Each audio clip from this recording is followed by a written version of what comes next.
Hi guys and welcome back to the Mighty Blues. My name is of course Cameron and welcome back today to another live stream. It is Wednesday. Today we're going to be giving a full breakdown of last night's Everton AGM. The annual meeting took place last night at the Philharmonic. We're going to be talking about everything that was mentioned. We've got loads to get through today. Marcel Brands' comments, Carlo Ancelotti's comments, some news on Alisher Usmanov and specifically his company USM Holdings, as well as various other comments from various other members of the football club, and just having a little bit of an annual review of the last year for our football club, which obviously wasn't the greatest of years. We brought in, quite a lot of players, obviously losing a manager as well in Marco Silva, bringing in Carlo Ancelotti. So as you can imagine, the financial figures aren't looking great. What we'll do is we'll talk about the financial figures firstly, and then I want to talk about the biggest news, which is the news regarding USM and Alisher Usmanov, and then we'll go into talking about the individual comments from sort of Marcel Brands, Carlo Ancelotti, Denise Barrett-Baxendale, the Everton CEO as well. A lot of stuff mentioned on the stadium, as you would expect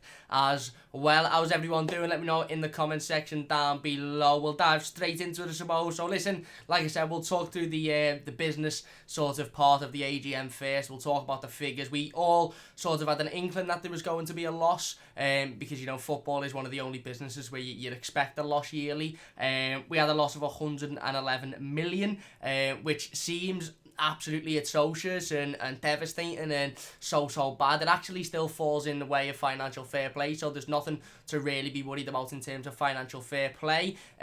Obviously there's less to worry about knowing that Farhad Moshiri's invested a lot of money into the football club, and the current rumours and flirting around Alisher Usmanov coming in and being able to provide the club with some funds as well. But there was losses of 111 million, which, like I said, we sort of expected. It was rumoured and sort of leaked all over social media for the last week or so that there was going to be quite significant losses. What you'd have to take into obviously consideration is the manager.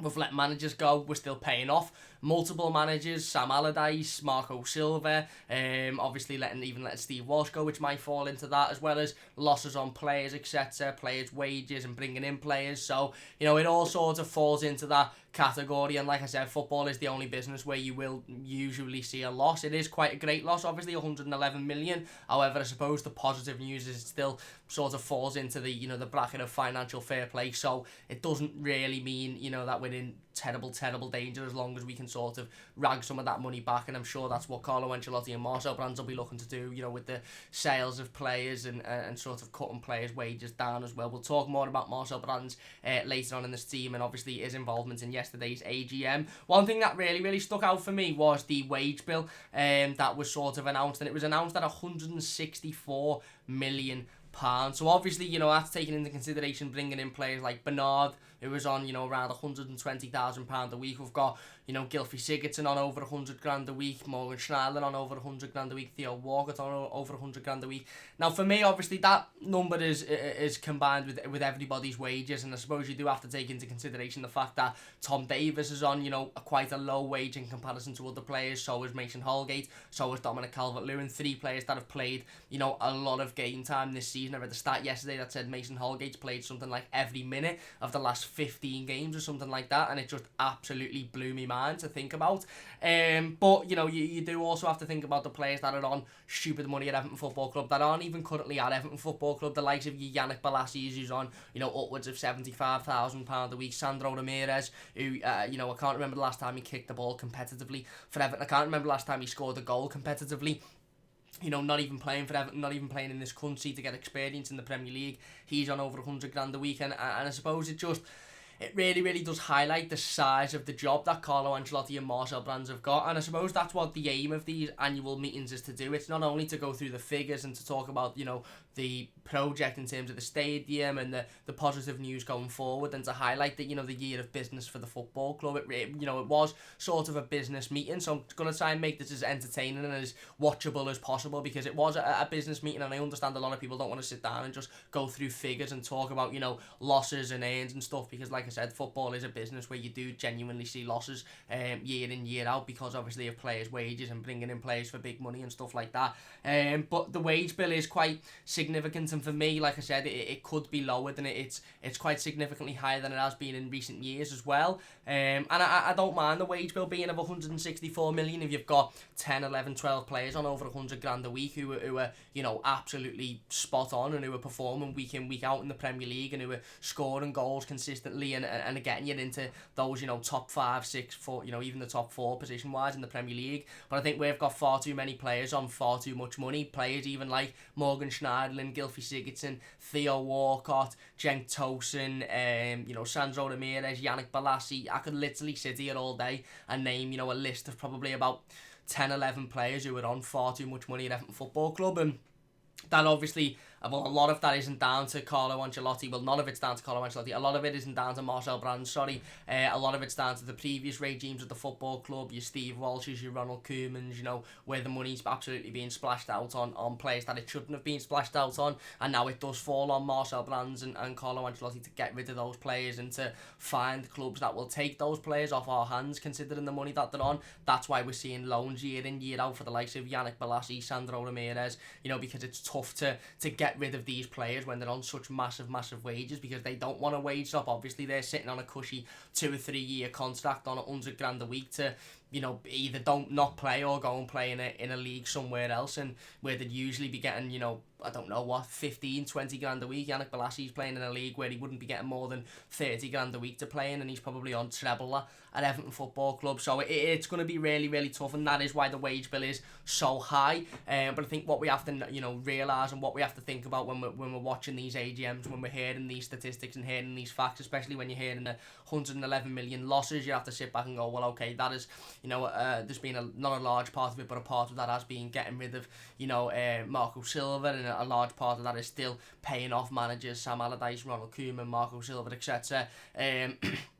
A lot of it's poor recruitment of players and players that necessarily shouldn't have never been bought for Everton Football Club, and I'm talking about the likes of Sandro Ramirez, Yannick Bolasie, who really aren't worth what we're paying for them, and you have to take that into consideration, and you have to realise that a lot of that isn't down to the people that are currently in charge, Marcel Brands, and well, none of it's down to Carlo Ancelotti really, is it? You can't blame anything on him. He's only been here a matter of weeks. Same with the wage bill. A lot of the players that are on upwards of £75,000 a week are players that were brought in under Steve Walsh, under Ronald Koeman, not under Marcel Brands. So it's tough to look at Marcel Brands' position, and whilst I do think he can be criticised for a couple of things, and we're going to talk about those a little bit later on in the stream. We're going to talk about Everton's aims last summer, and whether we've hit a lot of them, whether we haven't hit them, which ones we've hit and which ones we haven't hit, for what reasons. But there are a lot of players on that wage bill that I don't think you can put down to Marcel Brands, and I think as fans we get a little bit caught up at times in thinking that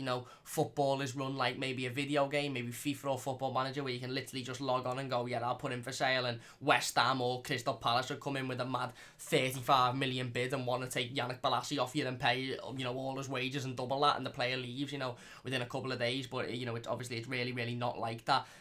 Football doesn't work like that. It's massively difficult to get rid of these players, because teams can think, well, I'm not paying them that much money, and the players are obviously sitting back going, well, I'm not leaving because I'm getting a shitload of money here to either not play or to go and play in a league where I'd be getting a lot less money. So why would I want to leave the football club? So obviously they're the two big figures, is the loss of the last year, and of course the wage bill as well, which are the two, I suppose, shocking figures when you initially hear them, but then when you think about them and when you realise them, it's not shocking whatsoever, and it is just to be expected, and we just have to sort of get on with it. Like I said, the good news is they both fall into the bracket of financial fair play, so we're not in any trouble with that. And then I suppose the biggest bit of news to come out of yesterday's AGM, the most exciting bit of news to come out of yesterday's AGM, again, Mr. Alisher Usmanov flirting with Everton Football Club. We seen him have an interview with the Financial Times in Russia a couple of weeks ago. We spoke about that and spoke about how he flirted with the possibility of naming the stadium after his company and having naming rights on the stadium. Everton announced yesterday that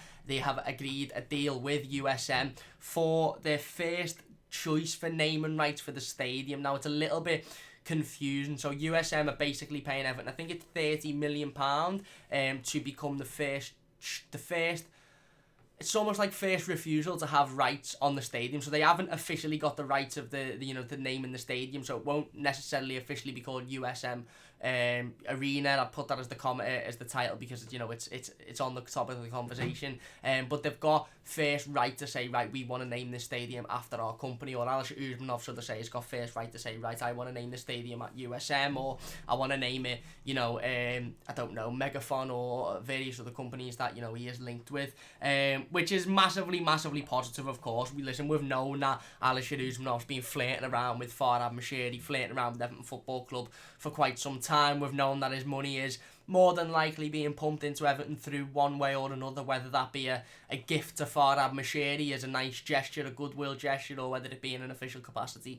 We've known that Alisher Usmanov has had a connection with Everton for some time now, and again, a deal yesterday broken of £30 million just for his company to have the right to say, yeah, well, we want the stadium to be called, USM Arena or USM Bramley Moor or whatever they want to call it. They'd still have to then pay us, I think, more to have those naming rights. So it's £30 million, not for the naming right. It's actually £30 million to have the choice to be able to name the stadium after their company if they choose to. Now, obviously, that £30 million is secured, and it would be fed back to USM if for whatever reason the stadium didn't go through or the planning permission failed, which I don't expect to happen. But it's not just £30 million that's being given to Everton for a laugh. Well, I don't think it is anyway. Maybe it is, but the way I understand it is it's £30 million for obviously the right to call a stadium if they want to, or to have the first dibs. Basically, they get first option. But obviously, if the stadium for whatever reason doesn't go through, that £30 million would be paid back into Alisher Usmanov. So that is the biggest bit of news from yesterday. The most exciting bit of news is that a deal has been agreed with USM for around £30 million to give them the first rights to naming the stadium. We're going to talk through some of Marcel Brands' comments now. I'm going to go over to Twitter. Whilst I'm doing that, I'll read some of the live comments out. I'm also going to share the stream as well. If you're watching, if you're enjoying, then please do share the stream. It means a massive amount to me. Leave a like on the stream as well if you're enjoying so far. That means a great deal to me as well. Eugene says Everton seek right winger options, which is on Sky Sports News. Yeah, we've been linked to another couple of players over the last 24 hours. Nathan Aki being one of them. Which is quite interesting. Obviously, a centre half. We're going to talk about the centre back position in just a second when we talk about Marcel Brands. And a couple of other players, but I would assume that we would be seeking, a right winger would be seeking, somebody to come in and maybe allow Richarlison to play a little bit more in the centre of the strike force as he's been doing recently. Eugene also says Everton will beat West Ham United at the London Stadium this weekend, 4-0. I hope so. Lennon says yes. Cam, how's your day going? Well, hope your day's going well. I can't wait for Saturday. I'm going the game away. Are you? I'm not doing too bad, mate. I hope you're doing well yourself. I'm not going the game, unfortunately. I wish I was. But unfortunately I'm not, but enjoy it nevertheless. CJ says, let's USM the club, USM Everton. Yeah, USM the Mighty Blues, USM Everton, just USM. What a guy Alisher Usmanov is. JB says, call the stadium Susan, along with, we get Ancelotti a war chest for the summer, and Lavid says, Rome wasn't built in a day, but the foundations are being laid by a top-class professional. Exactly. So we'll go on now to talking a little bit about Marcel Brands. Marcel Brands was the, I think a lot of people would say the topic of conversation for a large part of yesterday's AGM. Not only, talking about transfers and talking about the goals of the club, but also overall people having comments on Marcel Brands. Before we go into that, I've got a brilliant tweet by Alan Myers here, who I'm sure a lot of you know, I'm sure a lot of you follow on social media. I'm going to read it out.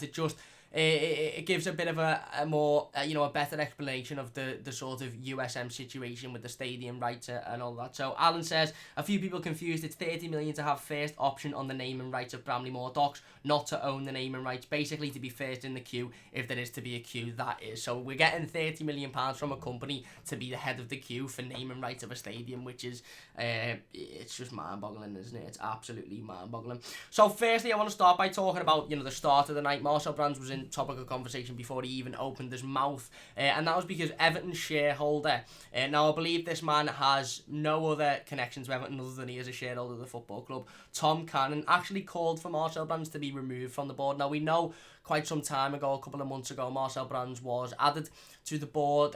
He obviously was brought in as a director of football when he was first brought in. He was then added to the board, and Tom Cannon, who's a shareholder of the football club, actually called for Marcel Brands to be removed and he said that directors of football have been an unmitigating disaster at Goodison Park. Now, maybe he's having a little bit of a dig at previous directors of football, a little bit more than Marcel Brands. I would assume that, there's definitely a topic of conversation to have around Marcel Brands. There's definitely a discussion to have around Marcel Brands because, even doing these live streams and being on Twitter and being on social media, there are a lot of fans that seem to be unhappy with Marcel Brands' business so far. Obviously, the lack of bringing in a centre-back in the summer, as well as bringing in a proven Premier League striker, shall we say, as well as angered and upset a lot of Evertonians, as well as some fans just saying he doesn't genuinely need to be on the board. He's there as a director of football, he's there to do his job, bring in players, get rid of some of the deadwoods, which we understand is a massively hard job, but he doesn't necessarily need to be on the board to do that.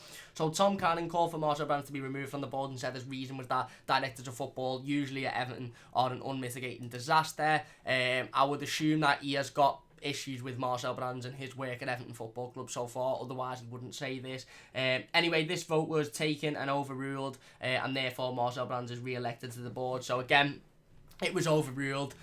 More people didn't want it than did want it, shall we say, and Marcel Brands remains on the board.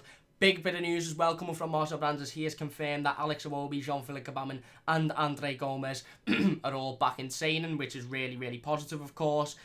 He also went on to talking about the situation regarding Wilfried Zaha last summer, and he said that the rumours surrounding Wilfried Zaha and a possible move to Everton last summer were unrealistic. Now, this is something that I really, really wanted to point out and I really, really wanted to talk about, because this is a transfer saga that was really, really fueled by Sky Sports, Sky Bet and other sort of mainstream media outlets that tried to fuel Evertonians into believing that even up until deadline day there was a possibility that Wilfried Zaha, who we all knew is a very, very good player, arguably definitely Crystal Palace's most important player.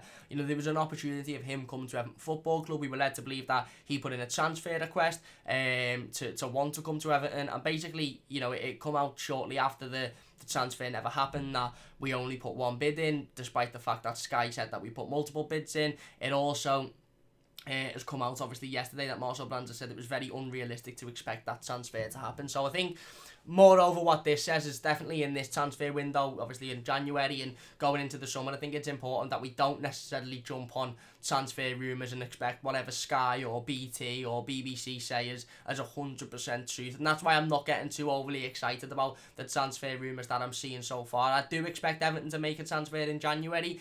Marcel Brands did also come out yesterday and said he's not looking to spend over £60 million on a transfer.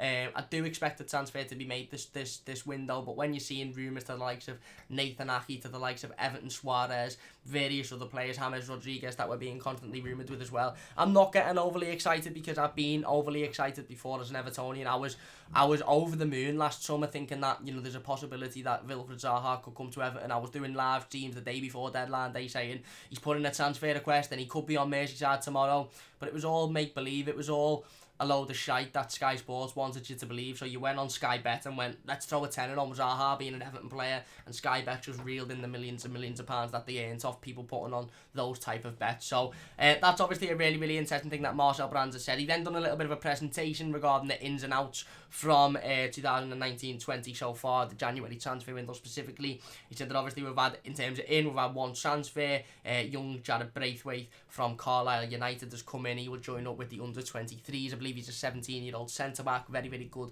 promising young player. I want to talk about the young players in just a second as well, but he has come in from Carlisle United. And then João Virginia coming back from his loan at Reading, which maybe is clutching at straws a little bit to have that as an in for this month, but it was there nevertheless on the presentation. And in terms of the outs, obviously we know Cenk Tosun has gone to Crystal Palace, Kieran Dowell has gone to Wigan Athletic, Callum Connolly has gone to Fleetwood Town, and it also says at the bottom there, working on Martina and Nias. So again, not sure how professional that is or how much I like that they're coming out actively and saying we're working on deals to get rid of certain players this January, but it looks like Everton are working on deals for Umar Nias and Cuco Martina to leave the club. Before the January window ends at the end of the month. The subtotal currently is 5 deals, and total for the season is 36 deals. as well. So before we go into talking about the summit objectives and talking about whether we believe they were met and which ones were met and which ones weren't, I want to talk about the under-23s for a second here. Marcel Brands said that, you know, Anthony Gordon is knocking on the door constantly last night. He said he's knocking on the door of the first team of Carlo Ancelotti to try and get his opportunity. Now, I believe if that is true, for me personally, he should be getting his opportunity. You know, he should be at least in the matchday squad. Definitely coming on here and there. There's been players for me that have played, you know, games for Everton this season that just shouldn't be in the running ahead of the likes of, you know, Anthony Gordon, who is a very good young player that's looking very, very promising, done really, really well with the under-23s as well. But on that topic, it's a topic that I think we definitely need to talk about, because I think it's something that for me needs a long conversation, a little bit like the Marcel Brands conversation, and it falls into the Marcel Brands conversation that I would think, and that is the development of young players. So like I said, you know, we've brought in a young centre-back, Jared Braithwaite from Carlisle United this summer. He's come in to join up with the under-23s, and I want to talk about the way the under-23s are used, because I know me and Network Michael D, when we done our live team last Friday, we talked about this towards the end of the live team as to whether we think Everton are developing youngsters as well as we should be, or in a as suitable as we should be, and I honestly don't think we are.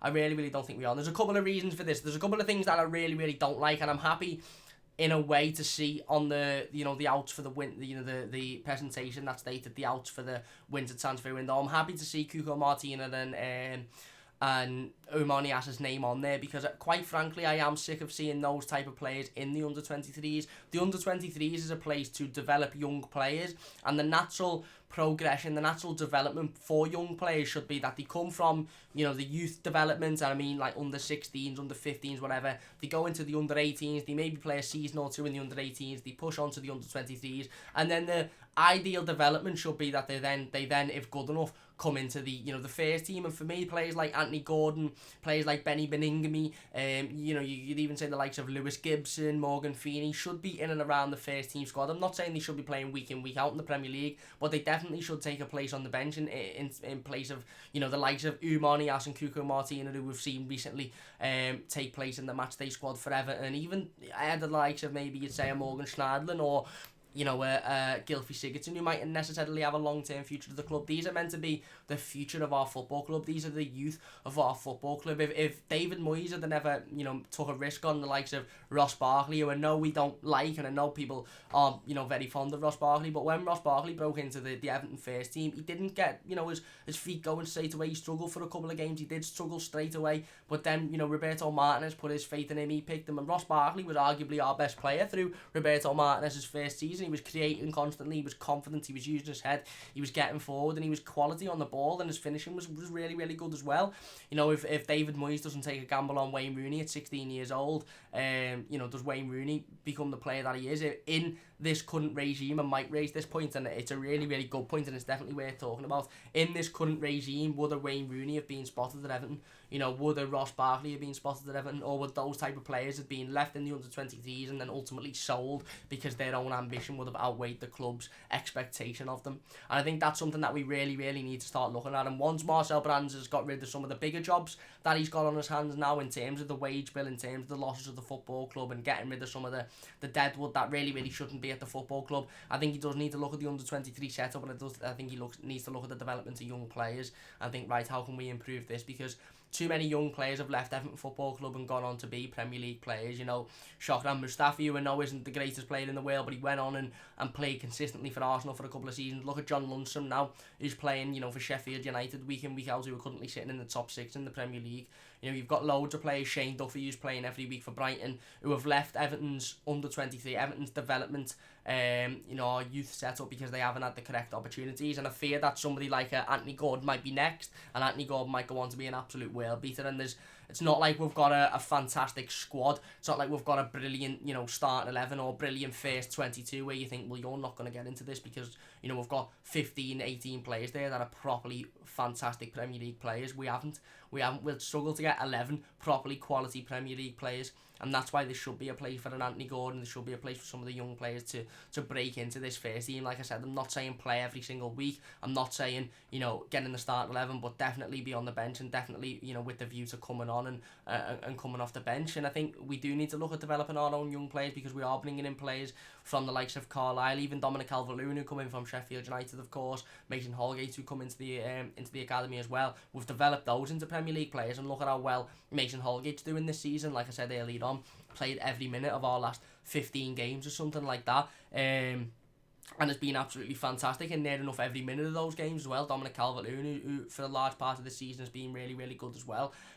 Why aren't we doing that with our own sort of youth development? And if Marcel Brands is saying, okay, Anthony Gordon is knocking on the door of the first team consistently, then, you know, Marcel Brands and David Unsworth and Carlo Ancelotti need to have a conversation, and those players need to be, especially the likes of Anthony Gordon, need to be in and around the matchday squad more often than not, because I just don't think they are enough this season, or they haven't been enough for you know, the last 3-4 years. And you can't blame Carlo Ancelotti, because he is a manager that, you know, obviously won't have looked at our under-23s and won't know a lot about our under-23s, but that's what David Unsworth's job's for. David Unsworth's job isn't necessarily winning the Premier League 2 year in, year out. Everton have won the Premier League 2 out of their 3 years, and you look at that and you think, wow, amazing, our under-23s must be fantastic, our youth development must be fantastic. But, you know, okay, a large part of that those teams that are winning those competitions are the youth developments and are the youth team, but there's also players like Umar Niasse who are playing in those teams, Cuco Martina who's played consistently in those teams. You know,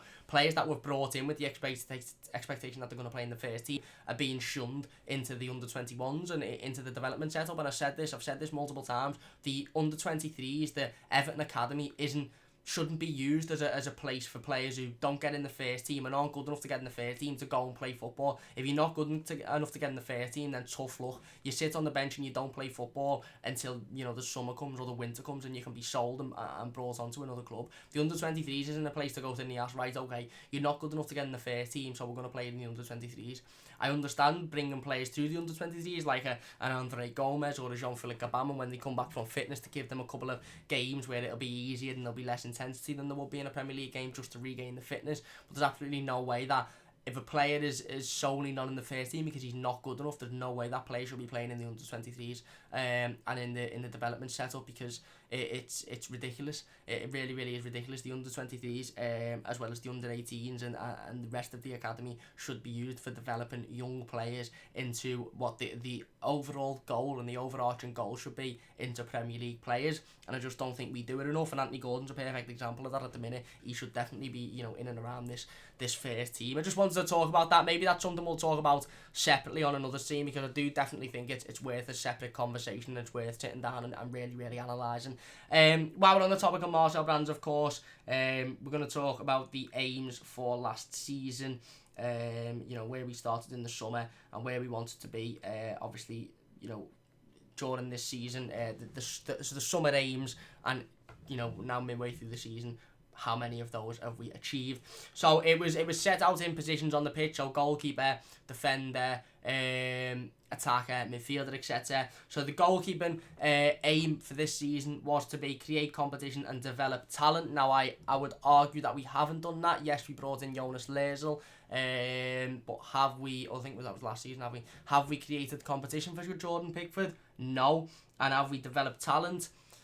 Potentially, like I said, I'm not too sure where the level of the goalkeepers are from the under-23s or from the under-18s or, you know, from the academy. So, you know, I suppose Marcel Brands or David Unsworth, like I said, who has also got a massive job on his hand. David Unsworth needs to be the man knocking on the door, because, you know, how intimidating is it for an Anthony Gordon or a Morgan Feeney or a Benny Beningame to knock on Carlo Ancelotti's door and say, I should be in this first team? How intimidating is that? That should be up to their manager. That should be up to David Unsworth to knock on the door of the manager and say, listen, I've got X, Y and Z here who are performing week in, week out and are far too good for this league. They need to be transitioned into the first team.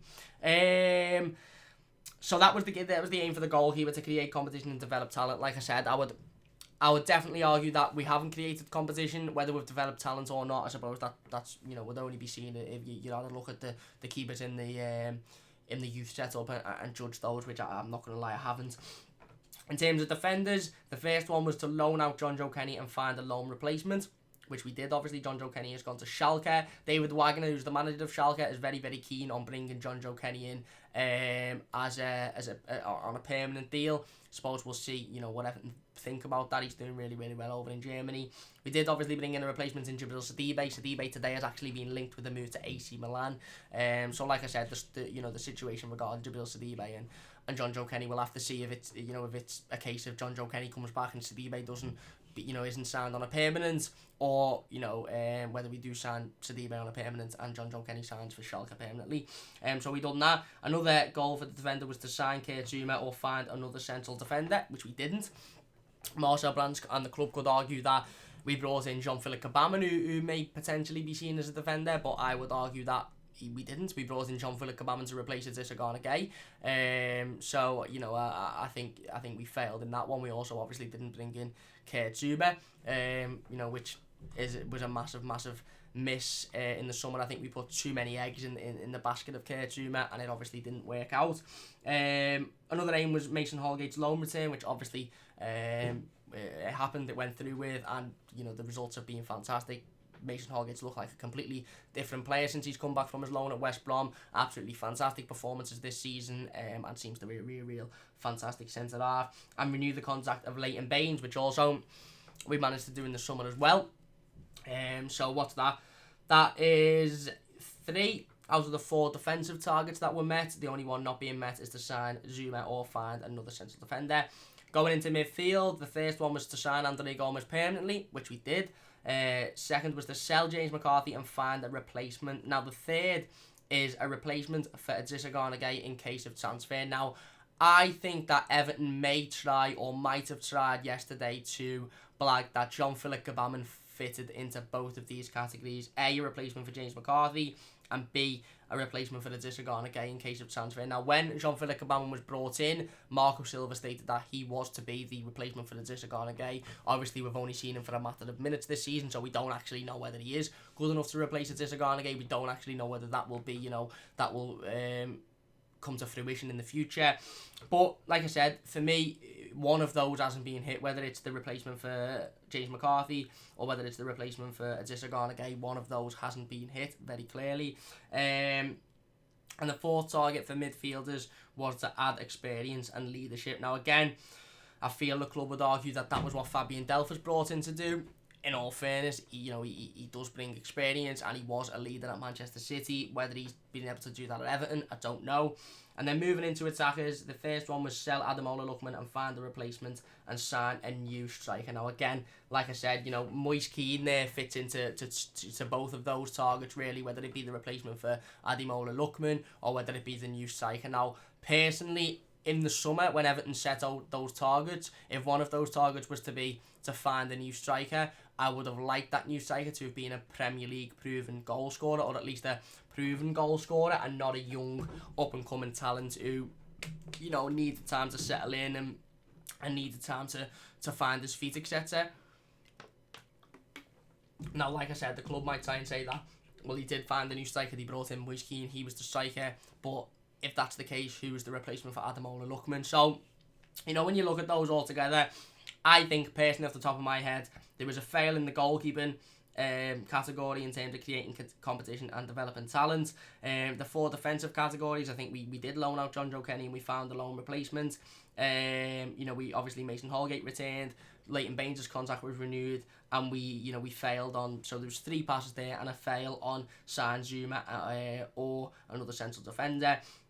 Going into midfield, I think we did sign Andre Gomes, which is a pass. I'd argue there's a fail for either sell McCarthy and find a replacement or a replacement for the Idrissa Gana Gueye, because obviously, we brought in Jean-Philippe Gbamin, who he can't be both of those, can he? Let's be honest. And I'll give the club a pass on the add experience and leadership, because I think that's what they attempted to do with Fabian Delph. And in terms of attackers, like I said, if you're going to put Moise Kean into the sign a new striker, then who is the replacement for Ademola Lookman? And if you put on Ademola Lookman's replacement as Moise Kean, then who is the new striker? So I'd say one of those is a fail as well, and one of them being a pass. So yeah, they're the objectives for the summer. So just running through quickly, you've got 5 goalkeeping and defenders, 4, so that's 9. You've got 11 objectives there in the summer, and I think realistically looking at it, you know, you've got 3 that we've passed in the goalkeeper and defenders, I would say. 4 that we've passed in the goalkeeper and defenders. I'm going to say 3 that we've passed in the midfielders and 1 passed in the attackers, so 8 overall out of 11 that were passed, which you probably see as a good thing. I don't know. I suppose it all depends on you know, what your sort of, you know, what your views are on that. Personally, I think it's a little bit more disappointing than you know, than we would like, especially considering one of the biggest dangers was to sign Kurt Zouma or bring in another centre defender, which obviously, you know, didn't happen. And you know, the other one was obviously to a replacement for Adam Ola-Luckman, which I don't think was done either, and to bring in leadership to the squad, which arguably wasn't done either, because, you know, okay, you could argue Fabian Delph come in to be a leader, but as he led so far, I don't know. Arguing with fans and arguing with his own teammates definitely isn't leading. If you're enjoying the scene, by the way, so far, please do hit that like button. It means a massive amount to me. And if you could, please do subscribe to the channel. It only takes a second. Before we go into talking about Denise Barrett-Baxendale's comments, that is all for Marcel Brands. Really spoke, like I said, about not wanting to spend 60 million or over 60 million pound on a transfer, as well as talking about the fact that there's a lot of players that we do need to get rid of, and a lot of players that we do need to shift in order to make way for new transfers. Before we go into talking about Denise Barrett-Baxendale's comments, which are largely about the stadium, we'll just get into the live comments now to make sure that we haven't missed anything. Where are we? CJ says, Steve Walsh has got us in a mess and we are sort of paying for it now. We are, definitely. JP says, Marcel Brands has his head screwed on. He has to take a risk buying younger players. It's up to the coach and staff to develop them. Fair point. Eugene says, do you think Everton will beat David Moyes' West Ham this weekend? He's going for 5-0. I think we will win. Don't know whether we'll win 5-0, but I think we'll win. Porky Barnes Maxwell says, imagine this team: Pickford, Aarons, Mina, Holgate, Dean, Gomez, Bernard, Decore, Everton, Suarez, DCL and Richarlison. This means we pick up Everton, Suarez for 30 million and 30 million, Decore 40 million. We will easily get them. Yeah, that'll be a fantastic team, to be fair. Eugene says, who do you think Everton needs to strengthen in the January transfer window? I don't know, but definitely a centre midfielder, creative midfielder, and still a centre back, I would say. But, you know, those names, you know, who knows? Len says, our transfer news is new every day, but hopefully we get someone. Yeah, it is definitely. Mike says, I'd like to see Goodison incorporated into the new site somewhere. Goodison stand, maybe. I think it will be. God says, would we still have a stand named after Howard Kendall at the new stadium? I would assume so. Whammy says, Cam lad, chat peeps, what's happening? Whammy, I'm doing well. He also says we need a box-to-box midfielder, a centre-back and a right winger. I agree. Lava says, I always say that Koeman upset Barkley and that's why he left. I think Barkley got a little bit too greedy for himself, but Koeman probably did upset him. He upset everyone else. Carl says, hello mate, apparently Carrasco deal has been accepted by his club, but I'll take it with a pinch of salt because Sky said the same with Zaha. Look what happened. Exactly. There you go. And Carl says, Michael Keane got an informal FIFA. He did, and people like the team. Yeah, if you could leave a like on the team, it'd mean a massive amount to me. Raimi says, Cam, is there any chance once a week you do an open chat show where instead of having a set thing to talk about, you just interact based on the comments? Yeah, definitely. That's a really good idea, actually, and something that I will definitely look at doing in the future. You know, maybe I'll sit down on a Wednesday, you know, every week and just have an open sort of topic of conversation where you guys get involved in the live comments and I just, you know, read off the live comment. That's definitely a good idea. Thanks, Whammy. Wayne says, Kessie Grealish, Neres, Bowen and Suarez, Zouma or Kulani or Koulibaly. Yeah, listen, I'd love either though, any of those. If not all of them. Wayne says, not complaining, love the shows, thank you very much. Wayne says, you okay, Wayne? Wayne says, yes, thank you. What's wrong with that name? Wayne says, I think we dodged the bullet with Zouma. He's inconsistent, I think Grealish. Think Grealish will be massively overpriced. He is okay, but so was Barkley once. Fair point. He also says Suarez is good, but a left winger kind of overstacked. Fair point. Wayne also says Neres is okay. Koulibaly talking about is good, but he's will sign for Man United. You will go there in the summer. Wayne says, oh, Brands out. Fair point. I definitely want to have do a live team dedicated to just talking about the development of youth players and Marcel Brands as well, and sort of I want to feel a general sort of feel for Marcel Brands and how many people are sort of, you know, happy with the job he's done so far and how many people aren't so happy with the job he's done. Where he says, I would really like to sign Rabiot, maybe Zani, Emre Moore or Odegaard on the right wing. Hit like. Yeah, I'd love those players. I'd love Ozzolini, sorry, not Osrani, and Rabiot. Wemio says, hit like, thank you very much. He says, there's a link with Italian mid Calais Vecina, who looks decent. My keyboard is, I assume that means broken. Where he says, nice one, Cam. I think you'll boost your likes. Thank you very much. And Cal says, Zuma is better than Holgate. Holgate isn't good. He just isn't as bad as Keane. I think Holgate's good. I think it's not fair to say he's not good. But I also agree he's probably better than Michael Keane as well. Anyway, let's get back into the AGM now. So next to talk, I don't know whether it was in this order, but this is just the order I've put it in. So next to be broken down or reviewed is Denise Barrett-Baxendale's comments. So again, this isn't, firstly, it's not. Secondly, I'm just going to go through what Denise Barrett-Baxendale basically said. So she made a really, really interesting comment about the Sports Pizza shirt sponsor. She said, in an ideal world, in the future, we'd like to have a different kind of sponsor on the front of our shirt. Sports Pizza have been a fantastic partner for Everton. So that for me, that really, really caught my eye, because it not only says, well, okay, in the future, in an ideal world, we're probably going to have a different shirt sponsor than Sports Pizza, which, is good. A lot of people are a little bit upset with Sports Pizza. They haven't exactly had themselves in the best of vein with Evertonians, considering some of the stuff they've tweeted out when we've played the likes of Arsenal, who they also sponsor, Liverpool as well. I think they tweeted, massive win for LFC on Derby Day or something when they beat us. So, they haven't been the greatest partner for Everton, despite the fact that Denise Barrett-Baxendale seems to think that they have. But it's really, really interesting that she mentioned shirt sponsorship there off the back of a general meeting, an AGM, where also Alisher Usmanov's USM has been mentioned as a run-in for naming rights for the stadium. Now, me being the man I am, putting two and two together, I would assume that Denise Barrett-Baxendale and Everton Football Club are hinting at USM being a shared sponsorship in the future, or Megaphone, or maybe another company that's linked with Alisher Usmanov getting the rights to sponsor the shirt in the future.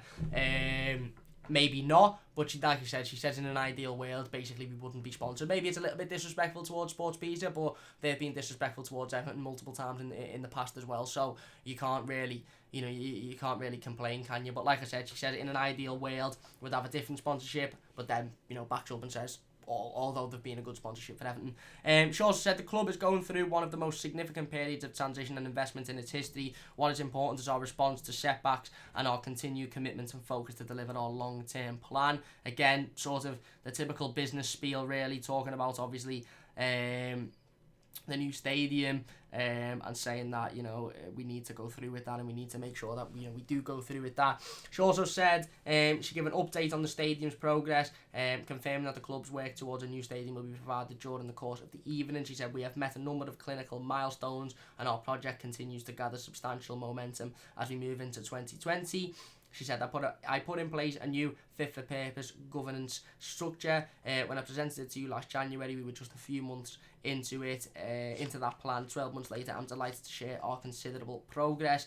And she also said, I would like to thank the people of the city and the city region for their incredible response and positivity towards our project, both Evertonians and non-Evertonians. So like I said, her sort of her views mostly being on the stadium and the project going forward, and how the how the project has massively progressed since last January, the AGM, when it was only just starting, when it was a couple of months in, and where it is now. Thanking obviously the general public and Evertonians for both the public consultations, I believe, that have happened since the last AGM, and just like genuinely the business sort of expectation that you'd expect from a CEO of a football club to come out and thank everybody and say that we're on track, and it looks to be a really, really important 2020 for Everton Football Club, which again it is really exciting and really, really positive news. Most of last night's sort of AGM was positive. Obviously the wage bill situation and the losses isn't great, but a lot of last night's AGM was positive and did leave you with a good feeling going forward. She also said a senior former player will be appointed as ambassador next week. She didn't say who it'll be, but she said a senior former player will be appointed as ambassador next week. She then went on to talking about Duncan Ferguson taking over as caretaker manager before Carlo Ancelotti. She said that Duncan brought passion, energy and spirit that helped deliver vital results, which again is really, really positive news, of course. And we all knew that's what Duncan brought, and it's glad to see it's glad to see and hear that the CEO and the football club are also taking that into note, and I hope Duncan Ferguson gets quite a decent pay rise, because he definitely deserves it after his job stepping in to the caretaker role, and just how well he done doing that. Just another sort of word on the stadium. Farhad Moshiri wasn't present at last night's AGM. The reason he wasn't present is because he is apparently in deep discussions with a potential new stadium investor. So he didn't say who it is. The club didn't say who it is. We don't necessarily know who it is, whether it's Mr. Usmanov, whether it's somebody else. But apparently the club are in deep discussions with a potential new stadium investor, which is really, really positive news. So that's it from the sort of business point of view, in terms of Denise Barrett-Baxendale talking and Marcel Brands talking, obviously, about about the ins and outs and the losses and stuff like that. Now we're going to go into talking about Carlo Ancelotti and Duncan Ferguson's comments, a little bit more lighthearted, a little bit more surrounding the team. Like I said, a lot of last night's AGMs, as the AGMs usually are, were more focused on the business aspect of Everton Football Club and the profits and losses and what we're looking to do going forward in terms of the stadium project, and obviously the shared sponsorship, like we mentioned, and the investors for the stadium, naming rights, etc. A lot of it was sort of business wise, whereas now we're going to go on to talking about Carlo Ancelotti and Duncan Ferguson's comments on the team itself and the football club. So Carlo Ancelotti said it is fantastic. Sorry, he said it's still fantastic. It's a new experience for me to be here. I've never been in a meeting like this. It's really exciting for me to be here. I have found a fantastic club and a fantastic family. He also mentioned about how happy he is and how sort of amazed he is about the affiliation that the football club and the fans have with the colour blue, and how exciting it is. He said, I have found a huge passion of the supporters and one of the best training facilities I've ever seen. We can have big ambitions. It will not be easy. It will take time and we must be patient, but the conditions are there, which is also fantastic. Marcel Brands had a little word in the squad. He said, the squad we have now compared to when I arrived has a lot more quality and greater strength and depth. We are working to build a winning environment as well, which also is very, very positive to hear. But yeah, Carlo Ancelotti obviously really, really complimentary about the football club, about its fans, excited going forward, of course. And it still baffles me to this day that Carlo Ancelotti is the manager of Everton Football Club, and it still baffles me that he is really, really he's taking that on, isn't he? And he's accepting that, and he's getting past that, and that's really, really important. I think some fans might have feared when Carlo Ancelotti come in that he'd be in here for a last payday, a big payday, and he'd just want to come in here, get his money and leave, and he wouldn't really get involved with the feeling of Everton Football Club. Like I said, he mentioned there about how how amazed he is at the affiliation with the colour blue that the fans have, and how exciting and how lovely that is, and how he's really getting a part of that. And it is really, really important to us fans to hear that the manager that we've brought in not only is a serial winner, not only is a manager that I think we all trust and we all expect to do well at Everton Football Club, but also is a manager that seems to get Everton. It's really, really important that whoever comes in, whether it be an up and coming manager, whether it be a club legend, whether it be a top world-class manager like Carlo Ancelotti, it's really, really important for us as fans that manager gets the football club and he understands the fans and he gets what it means to be an Evertonian. That's why we brought Duncan Ferguson, and that's why Duncan Ferguson done so well, and it's fantastic to hear that Carlo Ancelotti also seems to understand the football club and seems to get what it means to be an Evertonian. He had a little bit of a joke about Duncan Ferguson. Duncan Ferguson also had a little mention. He said that he has taken Carlo Ancelotti's staff already out for a meal.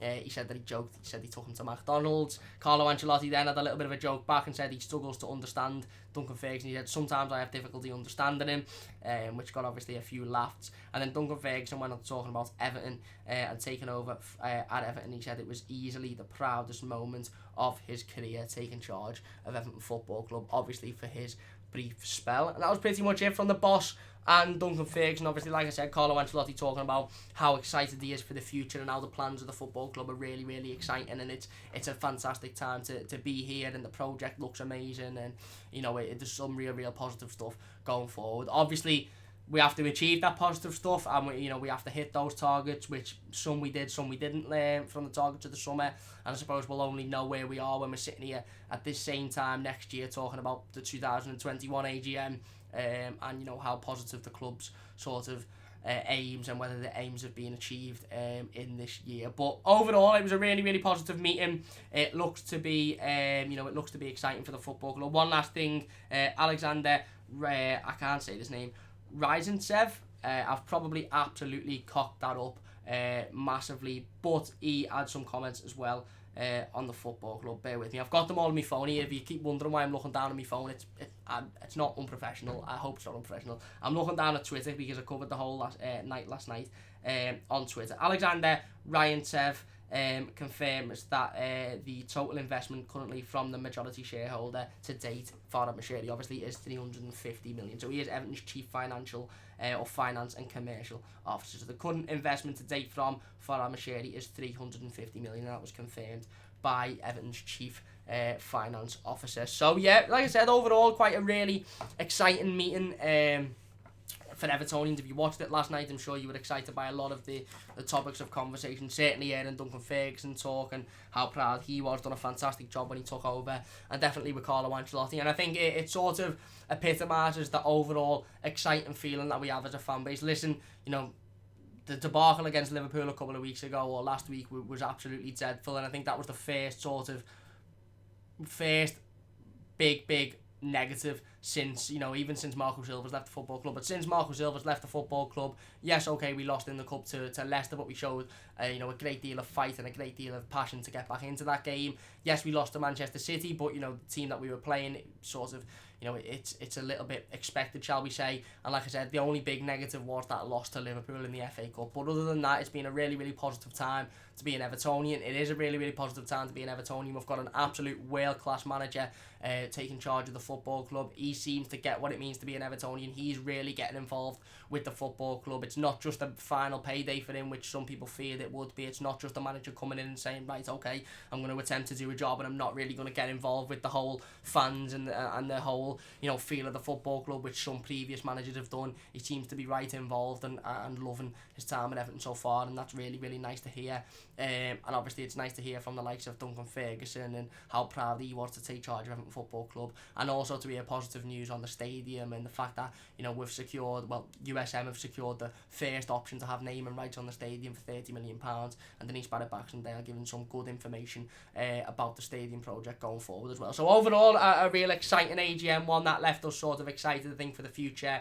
Obviously, Marcel Brands has got a massive job on his hands now, trying to get rid of some of them losses, some of that wage bill as well for players that just simply need to be left, need to leave the club because they're not doing anything at all. There's still a lot of work to do, massive amounts of work to do, but there is positives, a lot of positives, and it does look like a bright future for the football club. Before we leave, I'm going to dive back into the live comments now. Teddy says, I can't make a decision on Brands because I don't know everything he is doing behind the scenes. Just wish he would ship players out permanently, maybe sell them cheap. Yeah, possibly, but I think it's a little bit harder than I think we seem to think. Goods said, hey Cam, with the current losses being shown last night in financial fair play, do you think there's a chance of us selling some of our biggest assets in the summer? Potentially, but what you've got to think is some of our biggest assets at the moment are the likes of Theo Walcott, Gylfi Sigurdsson. Those are players that we brought in for large fees and are on large wages as well. Our biggest assets mightn't necessarily be Luca Dean or Richarlison or Dominic Calvert-Lewin. Yes, those players are big assets, but there's players in Everton Football Club that simply don't have a long-term future here and on an awful lot of money, and were brought in for an awful big check as well. And I think if Marcel Brands can get rid of those players without having to get rid of the likes of Richarlison or I don't know. Is another example, and Andre Gomez maybe, then I think that'd be really, really positive. Wayne says, where are you from to where experience? Teddy says, USM on shares to the £10 billion deal. There you go. Gunter says, what do you think of potentially having Hummel as our kit designer? It's not great. That was another rumour. Again, it wasn't really mentioned last night, the whole Umbro situation, but it's not great, is it? Let's be perfectly honest, but I suppose we'll just have to wait and see. It is what it is, I suppose. Wayne says, what's Hummel exactly? Wayne says, shit sponsor sportswear, there you go.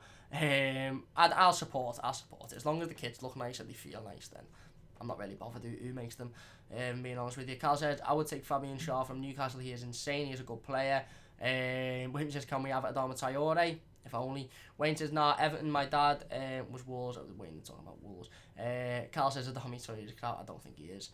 Wayne says, I might move closer sometime soon. Miss being too far away. Used to go to games on the train. Yeah, definitely move closer. Bear with me 2 seconds. Wayne says, sorry to hear that, Wayne. Really, really sorry to hear that. Hernandez says, being at Goodison this weekend was incredible. The joy and the real love for the club was so apparent from everyone at the stadium. Spot on. I hope you enjoyed your day, Hernandez. Wayne says it gives us something to talk about. Plus, I think overall we are moving forward. I do agree 100%. And then there says, everyone was extremely upset when Gylfi and Theo would lose the ball. Fans were wonderful and extremely nice and welcoming to us. Brilliant, fantastic. He is from Washington, D.C. in the USA. When he says, we're on holiday. God says, I'm excited to be at my first game at Goodison next Tuesday against Newcastle. Yep, definitely. Drop us a message and I'll meet up with you for the pint before that. Hernandez says, was my Christmas present from my wife and best friend to go to Goodison Park for the first time. I supported the club for 15 years now from the US. Lots of tears when I got to the stadium. Amazing. Absolutely made up for you, mate. Absolutely made up. Teddy says, just took FIFA on. Michael Keane as a team of the week card. He does. Why? He performed well, let's be honest. He performed well against Brighton, to be fair. He did perform well. Wimmy says, hit like, people, support the channel.